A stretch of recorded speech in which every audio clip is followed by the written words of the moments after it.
guys. Welcome to the new episode of the First Responder Playbook.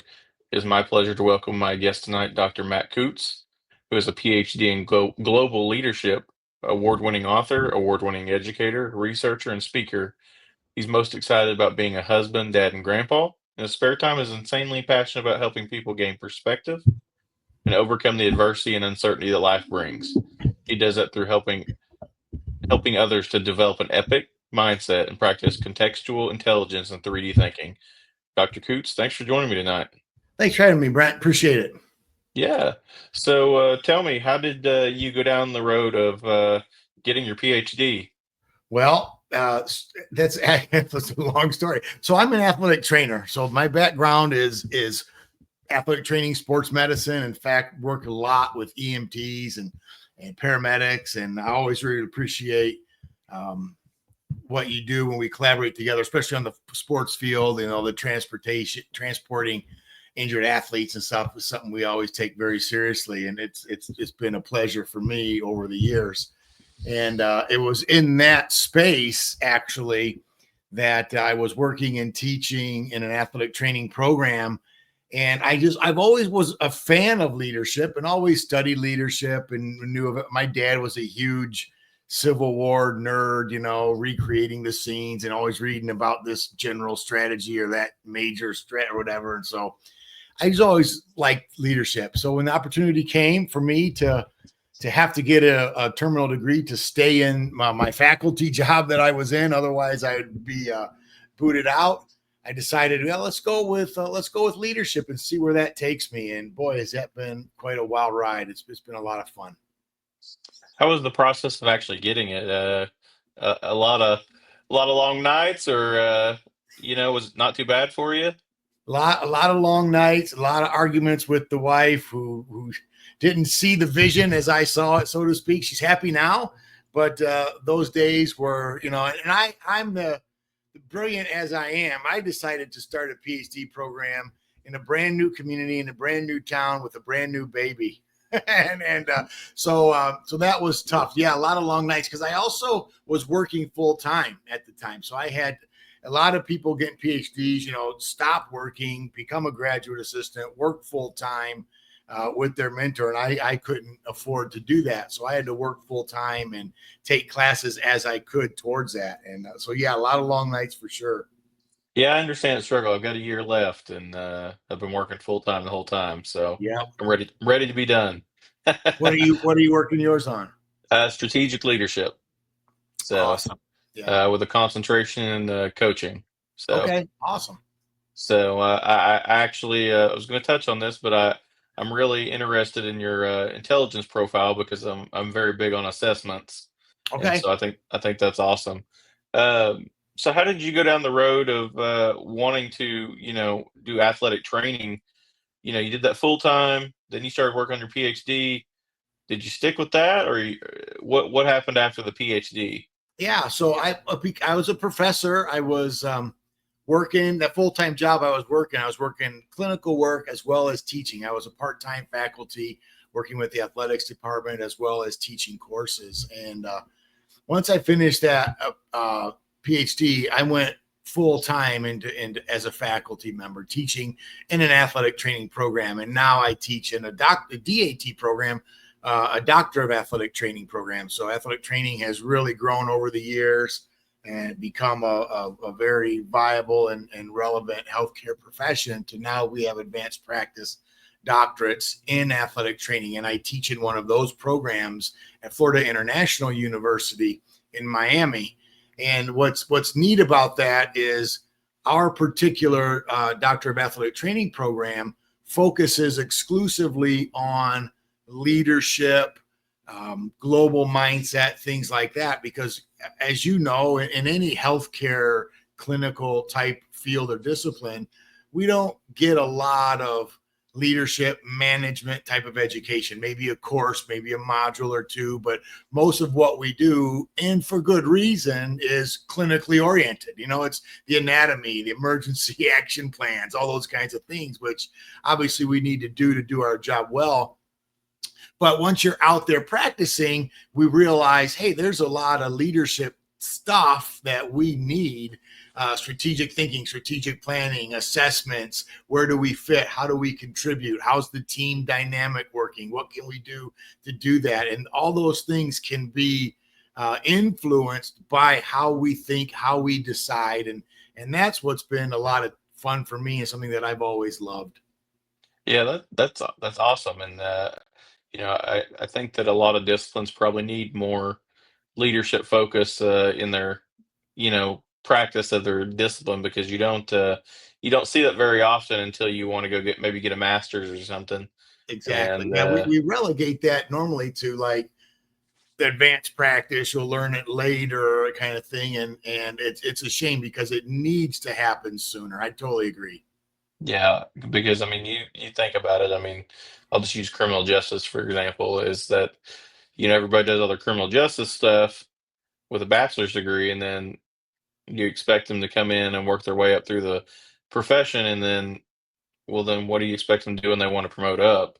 You don't have Right. them any sort of leadership training, and then they have to go seek it out on their own, and then you're kind of relying on your department to do that, and they'll either say the schedule's tight or the funds are tight, and then you're scrounging, watching 1 hour leadership videos for an hour credit at a time, and Yep.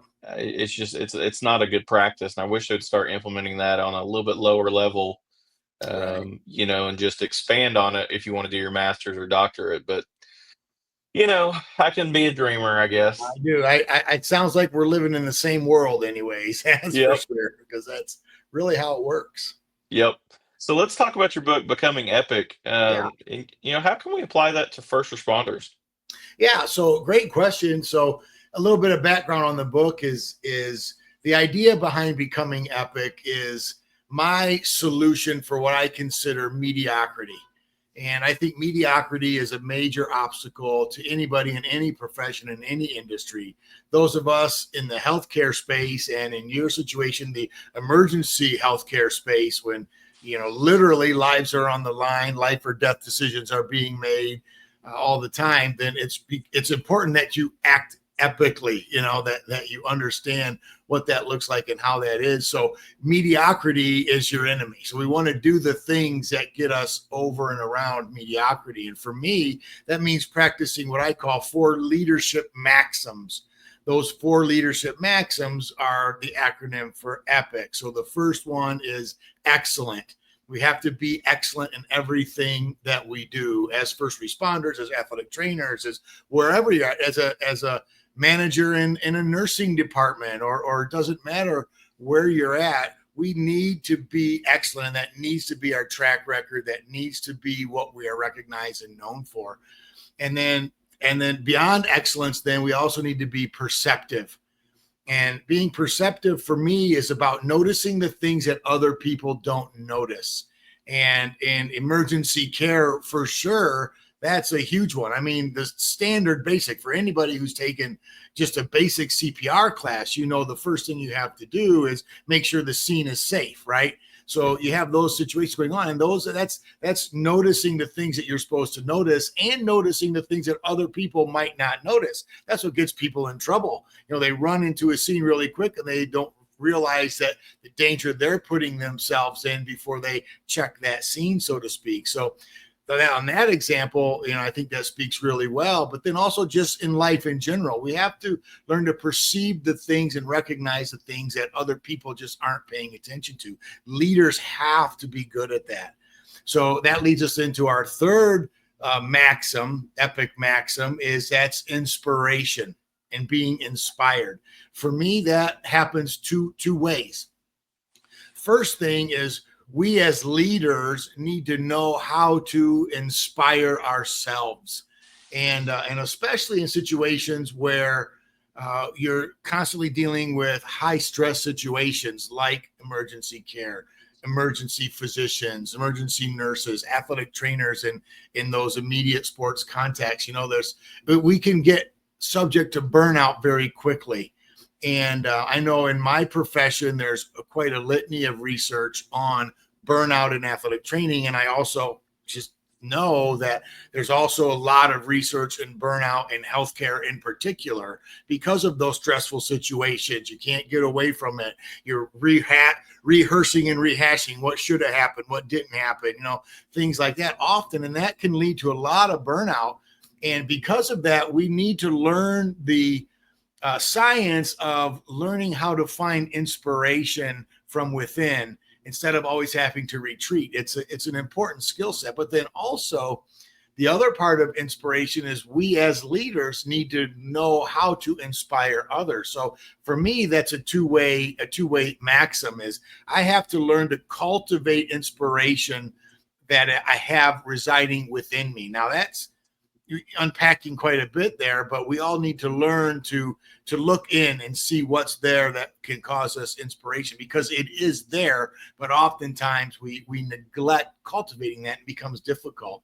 Once I think we're good at that, I think it becomes much easier for us to be able to cultivate and disseminate inspiration to other people. And then the fourth and final maxim of the epic leader is compassion. And compassion is another one of those things that has two meanings for me. And I write about this quite a bit in the book, but compassion for me, the individual, for yourself, is a one part. We don't talk a lot about self-care, self-compassion. And I think that's really important. But here's the twist that a lot of people don't get or are surprised about when I talk about what self-compassion really means.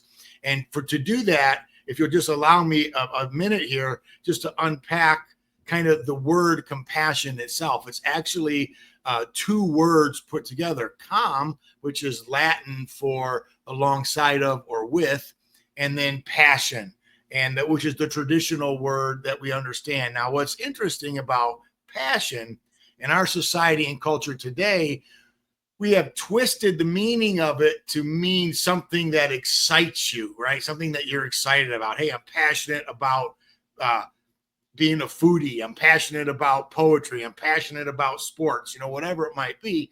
And when we talk about, those are things that make us happy, that we want to spend our time doing and pursuing. And that's really unfortunate, because that's really never what the word meant. Passion, in the true sense of the word, is something you're willing to suffer for.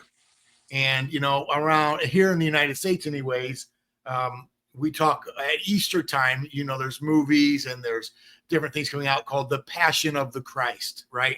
And when you really get to what that means, of course, we're talking about the suffering and torture, and that's really what passion means. So when you talk about compassion, it means walking alongside with or entering into your suffering.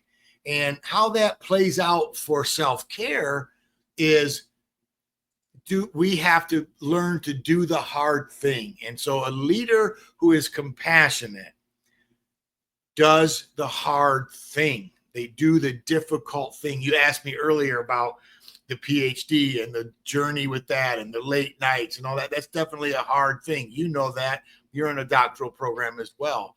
Yep.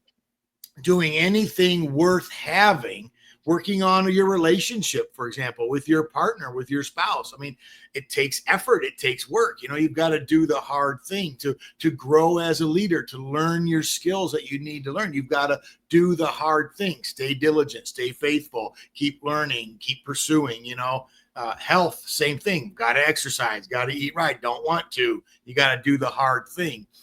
Leaders do the hard thing, but then once they do that and that becomes part of who they are as a leader, then it's easier for us to show compassion in the traditional sense for other people out there. Because if you're not willing to suffer for the things that are right, then you oftentimes don't have the capacity to give to others the way that they need you to show up for them. And otherwise you end up just being someone who needs them because you're a mess too. And so compassion ends up being a very, very important part of becoming epic. And I think all of those things apply very easily to emergency care, emergency management, and those disciplines, as well as general life. Yeah, absolutely. I try to tell people all the time, if you don't take care of yourself, how do you expect to take care of others? Exactly. That's exactly And right. unfortunately, I think we in the first responder field oftentimes neglect ourselves, whether that's eating terribly or not working out or just not decompressing from work in itself, until it's too late, and then you're playing catch up. And when you play catch up, that's when other serious issues can start popping up. Is you know I and I've never I'm sure there's probably some actual studies out there, but that's when the suicide rates start Yeah. spiking and stuff like that. And so we've got to do a better job of taking care of ourselves Right. so that we can take care of others. Yeah. I mean, there's a new, I don't know that it's new. I shouldn't say new. I have become recently aware, I suppose is a better way to say it. I have become recently aware of a line of inquiry and research on compassion fatigue. And I think this is fits very appropriately there because, in my opinion, the reason why compassion fatigue becomes a problem is because we ourselves aren't taking the time to rewire, regenerate, recoup. And I don't just mean taking a vacation and dismissing yourself from work. Hopefully, we're able to unplug. I mean, part of that, of course, is being able to unplug. But I think compassion fatigue as a syndrome, so to speak, you get to that point when you just have given so much and not taken the time to recover. I mean, there are times when, in emergency situations, seem like that you have to keep giving, you have to keep going. I mean, the example that comes to mind is during the pandemic, our nurses, here in the United States, and I know everywhere, not just the United States, but the nurses, really gave above and beyond. I mean, and I'm not saying other professions didn't, but they got a lot of press for that and well deserved. I mean, they were on the front lines. They were in the hospitals. They were dealing with this, and there was no time for a break for them. They couldn't, and those are the kinds of situations where, sure, those things happen from time to time, but when that's over, you have to take the time to make sure that you're okay. Like you said, I mean, how can you take care of someone when you're not taking care of yourself? And not that we can dictate when we can take care of ourselves all the time, but when the opportunity is there, we need to take it. Yeah, absolutely. And that's something I'm very passionate about. So, your book, what all does your book entail? And you know, where can people like start getting that so that way they can start learning about all this? Yeah. So a couple books.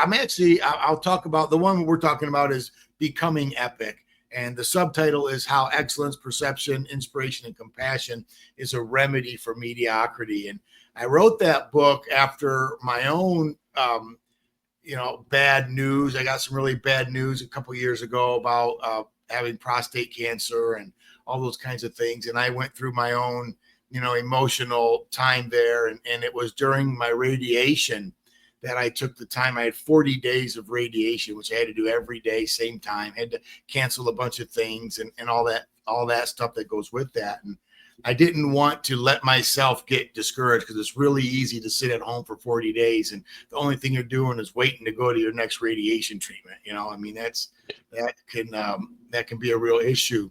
So I set a goal for myself to write 1,000 words every day for those 40 days, just as a way to cathartic, get some ideas out, get some thoughts out, things like that. And what ended up happening is I found myself in that process explaining and unpacking what I always had referred to as the epic life, a life that's full of excellence, a life that's perceptive, a life that's inspired, and a life that's compassionate.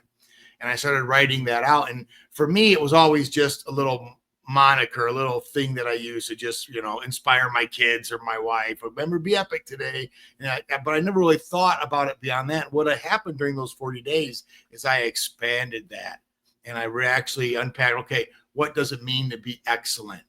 What are the obstacles to excellence? What can you do to become more excellent? What are the practical things? One of the things I recommend, for example, is understanding the huge difference between being excellent and being perfect. So many people struggle with perfectionism. And the issue is you can't be perfect. but you can be excellent. And I explain that, what that looks like, how that feels, and people tend to be really responding to that. And so I wrote about each of those 4 things, and the book, each chapter is organized around what excellence is, what inspiration is, perception, etc. What are the obstacles to each one of those, and then action steps to get towards and to move towards each one. And then I open with kind of a little discourse on the first chapter or 2 is on the problem of mediocrity, the solution of the epic maxims, and then what that looks like at the very end. And the final chapter is just about, how becoming epic is a journey. And I appreciate how you open up our conversation asking about the journey, because it is a journey, but it's a journey that no one can do alone. And what I recommend and what I talk about is then finally bringing that full circle is, if you want to become epic, then you've got to find the people around you in your community who can help you do that, because you can't do it alone. Yep, I agree wholeheartedly. It's a journey that you can't do by yourself. You really Right. can't. So let's talk about your contextual intelligence profile. Assessments are kind of becoming, I don't want to say in vogue, but there's a lot of different assessments out there, and I really think that you can learn from the good ones. You can learn Yeah. a lot of things from them. How did you go about developing your own, and how does it help people? Yeah. So that was a fun one for me. Is one of the things that the contextual intelligence is a skill set that I identified through my research, and it was actually an accidental finding of my dissertation, believe it or not, and it's turned into this whole other thing. And so the first book that I wrote in the professional space, I've written textbooks and things like that, but nobody likes to read those. And this contextual intelligence book I wrote several years ago, just the second edition just came out in August, just earlier this month. And what that is about, it's about learning the skills to navigate uncertainty and complexity. And we talk a lot about VUCA in that book. VUCA is an acronym for volatile, uncertain, complex, and ambiguous, and how that's really the new normal today. And if that is, in fact, the new normal, which it is, then we need new skill sets to navigate those situations. So I outlined what I think those skill sets are, and I talked about those as contextual intelligence. And in my dissertation, what I found was there are 12 behaviors of a person who practices contextual intelligence at a higher frequency than other people. And so I identified those 12 behaviors, and then after some more analysis and different factor analyses and different research procedures and methods, what we found is those 12 behaviors actually factored into 3 groups. And those 3 groups I began to call 3-dimensional thinking. The reason I call it that is because the 3 groups are time orientation. So, for example, 4 of the 12 behaviors factor into a hindsight orientation. In other words, you're aware of the past, there's awareness about the past, things like that, memories, experiences, etc. Then there are 4 of the behaviors fit into an insight category, which is awareness of the present, being aware of what's around you in real time right now. What is the current situation that you're dealing with? And then the third and final 4 behaviors fell into what I call the foresight category, which has to do with how you anticipate the future, how you see the future, how you articulate the future, how you relate to it. So when you talk about hindsight, insight, and foresight, those are essentially past, present, and future, the 3 dimensions of time. And so what I was able to do with some help of some colleagues and some people better at stats than I am is create a profile. It's a 48-item inventory. And what we do is we've taken the 12 contextual intelligence behaviors and developed frequency-rated questions around each one of those behaviors. So in other words, not is it important, not questions like that, but how often do you do this thing? And then based on how often they do it, we can score it and extrapolate it into the 3 dimensions of time. So what you end up getting when you take the contextual intelligence profile is you get a score, you get a series of pie charts essentially that tell you where you fall on the hindsight, insight, and foresight dimensions. And most people are hindsight dominant. Leaders and visionaries tend to be foresight dominant.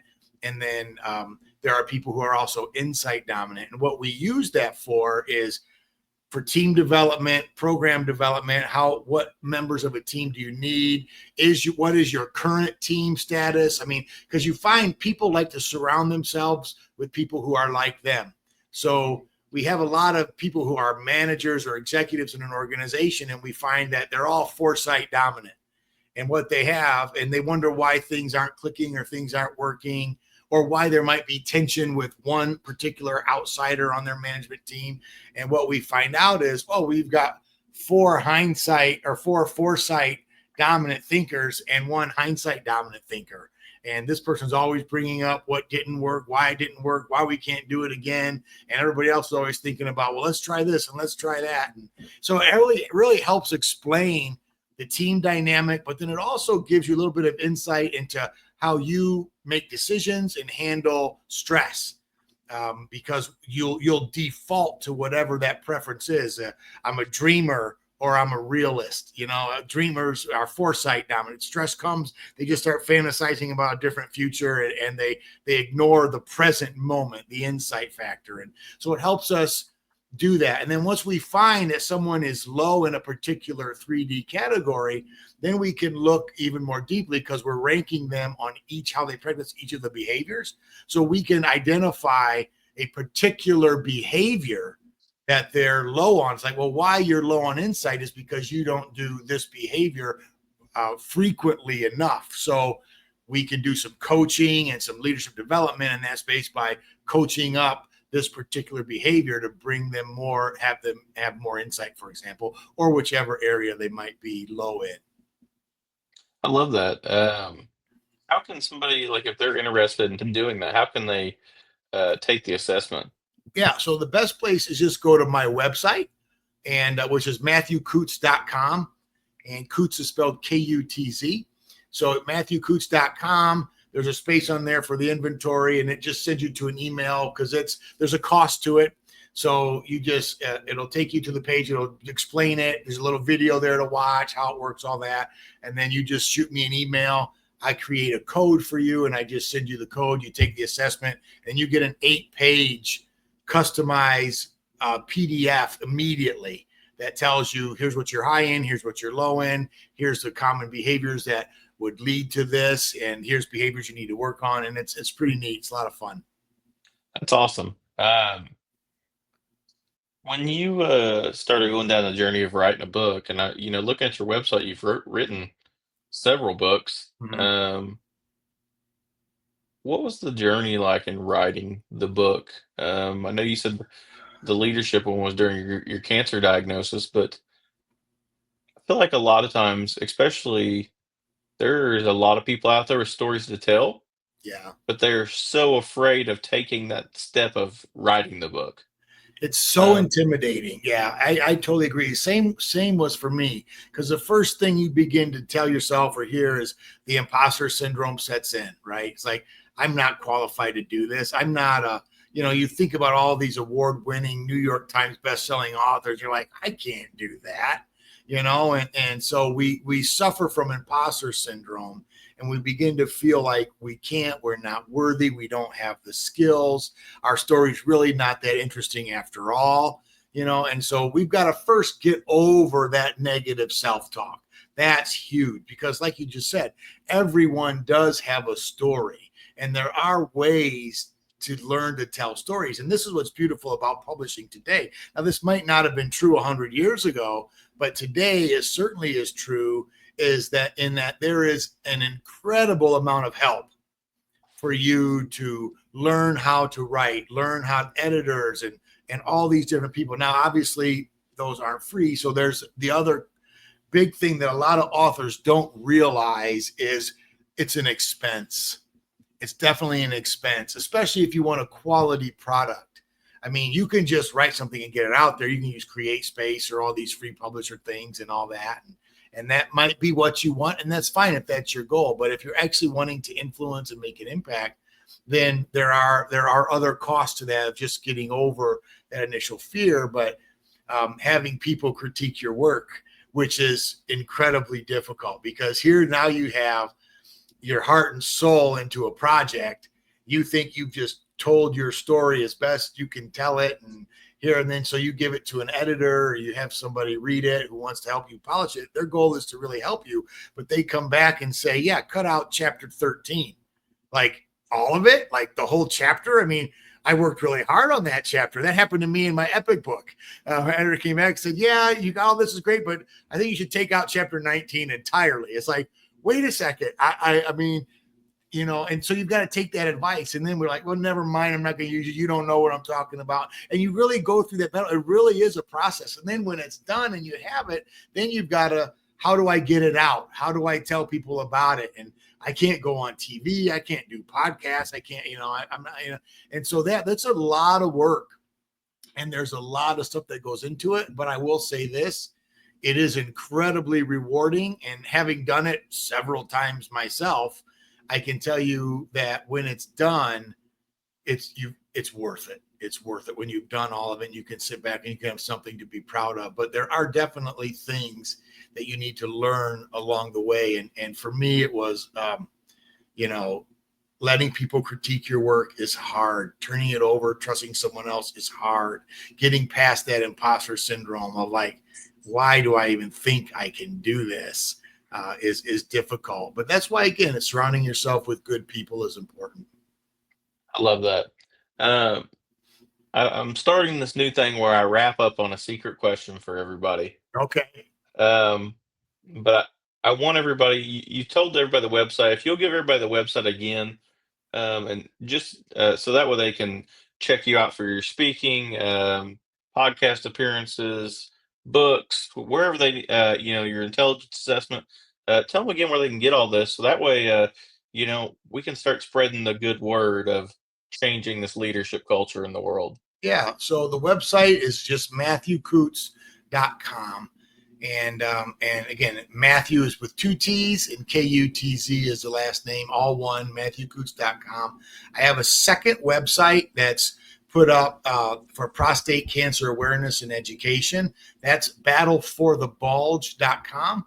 And so that's kind of a tongue-in-cheek thing that we did to try to grab some attention. But I also wrote a book called Diagnosed, which is a book about overcoming healthcare adversity and things like that, which people have been telling me they've been really, really blessed by it and encouraged by it. And you can get that there. We do fundraising for prostate cancer awareness. And then also all my contact information and things like that are there as well. So 2 websites. The first one is MatthewKutz.com. The second one is battleforthebulge.com. All one word. I love that. That's prostate cancer is such a silent killer, It really and is. I'm glad that you were able to beat that and move forward and share your message. Yeah, thank you. And I think that your mindset in life helped you with that, because you have to stay positive throughout that and check, You do. make sure you're still doing good to move forward. And so I'm glad that you're still here to share that message. That's awesome. Thank you. So I want to ask everybody, moving forward, if today was your last day, what is a positive thing, that message, phrase, something that you'd want to be remembered for, or you could share with the world that could Wow. help change the world? If I had to leave a last message, the thing that I like to say, and one of the things that jumps to my mind, of course, if you asked me this on a different day, I'd have something else to say. But right now, what's resonating in my heart is this idea of, is the phrase is like this: chaos is the package that your potential arrives in. And the thing that I strive to do with myself, anybody I mentor or coach, my own kids, for example, I always tell them, when you find yourself facing chaos and uncertainty, that is the time, that moment is itself the warning sign or the red flag that it's time to do something different than you've always done. And that's when we innovate. That's when we create. So the statement again is chaos is the package that your potential arrives in. We have to believe that. Yep. I agree wholeheartedly. That's when the innovation starts, and that's when we start changing the world and stop doing what we've always done and start making this spinning world a better place. That's right. Dr. Coots, it's my pleasure to have you tonight, and I would love to have you on again. Thanks, Um, Brent. I'd and love that. I'm actually talking about getting some people that love talking about leadership and doing a roundtable podcast one night. So we will have to do this again, and you are definitely welcome back. All right. That'd be fun. Awesome. Thank you, sir. Have a good night. Thank you. You too. Bye bye.